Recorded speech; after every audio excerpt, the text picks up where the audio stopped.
one question that comes up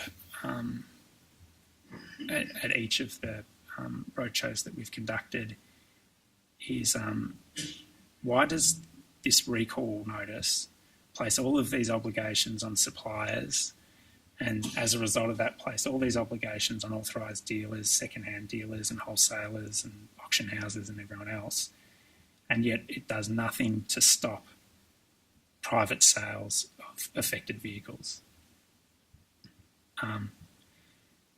Now, the answer is that the ACL provides the Minister with power to regulate transactions in trade or commerce, and this does not extend to consumers who privately sell their cars to other consumers.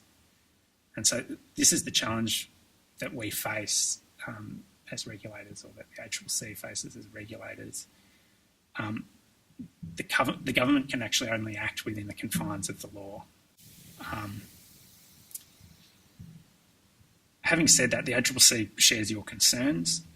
We really don't want to see someone killed or injured after privately purchasing an affected vehicle from another consumer that isn't captured by this recall notice. So that's a real challenge. And so how do we respond to that challenge? Well, we think the best response is to raise awareness about the safety issue so that purchasers are reluctant to buy vehicles subject to recall, and to ensure that owners of affected vehicles participate in the recall before they sell their cars. Informed consumers will not want to purchase a vehicle fitted with an affected Takata airbag inflator that is under active recall. It won't matter to an informed consumer whether the vehicle is offered for sale by a dealer or by another consumer. Ultimately, it's their safety that's at risk. So that sort of fine legal definition shouldn't matter if they're informed. I would say there can be no doubt that the recall notice has already increased consumer awareness.